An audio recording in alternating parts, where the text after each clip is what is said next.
আরজিকর হাসপাতালে ভুরি ভুরি দুর্নীতির অভিযোগ। 2 বছর আগে টালা থানায় অভিযোগ করেছিলেন হাসপাতালের প্রাক্তন ডেপুটি সুপার আক্তার আলী।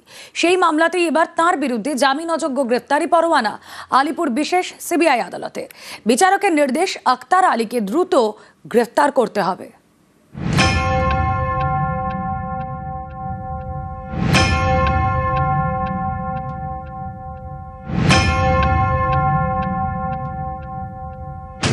আক্তার আলী আরজিকর হাসপাতালের প্রাক্তন ডেপুটি সুপার। হাসপাতালে ভুরি ভুরি দুর্নীতির অভিযোগ তুলে 2024 সালে সরব হন। হুইসেল ব্লোয়ার হিসেবে নিশানা করেন আরজিকরের তখনকার অধ্যক্ষ সন্দীপ ঘোষকে। টালা থানায় অভিযোগ দায়ের করেন। এবার তার বিরুদ্ধেই গ্রেপ্তারি পরোয়ানা।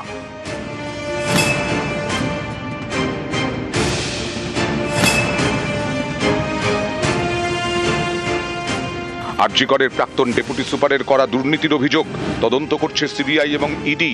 শুক্রবার আলিপুর বিশেষ সিবিআই আদালতে হয় শুনানি। সেখানেই অভিযোগকারী আক্তার আলীর বিরুদ্ধে গ্রেফতারি পরোয়ানা জারি করেন বিচারক।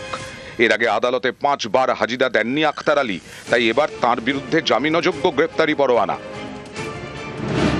এদিন শুনানির সময় আক্তার আলীর আইনজীবী বলেন, তার মক্কেল অসুস্থ, হাইকোর্টে তার আগাম জামিনের আবেদন খারিজ হয়েছে। তিনি নার্সিংহোমের চিকিৎসাধীন, চিকিৎসক বেড রেস্টের পরামর্শ দিয়েছেন। তখন বিচারক বলেন, কি এমন হয়েছে যে নার্সিংহোমে চিকিৎসাধীন, চিকিৎসক বেড রেস্ট নিতে বলেছেন আর উনি ভর্তি হয়ে গেলেন? নার্সিংহোমকে কেন বিপদে ফেলছেন? এই সময় আরজিকরের প্রাক্তন অধ্যক্ষ সন্দীপ ঘোষের আইনজীবী বলেন, আমার মক্কেল জেলবন্দি আর আক্তার আলী আদালতের নির্দেশ অমান্য করেই চলেছেন।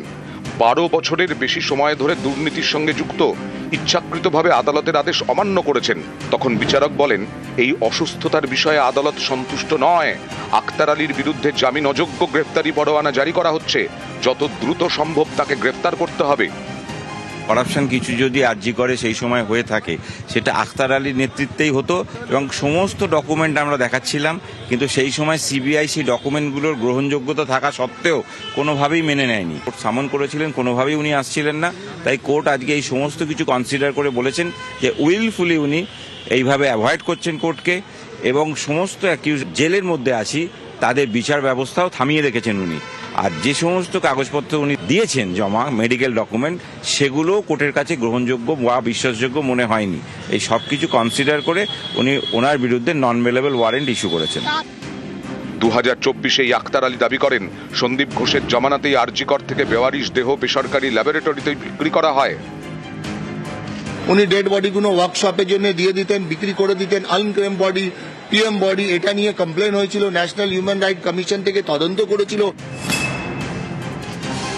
বায়োমেডিক্যাল ওয়েস্ট, যেটা syringe use, saline bottle, rubber gloves, hand gloves, এগুলো ইউজ, সেটাকে চ্যানেলাইজ করে কিছু বাংলাদেশি সিটিজেন এটাকে নিয়ে যাচ্ছিল এবং ওখানে গিয়ে রিসাইকেল করছিল।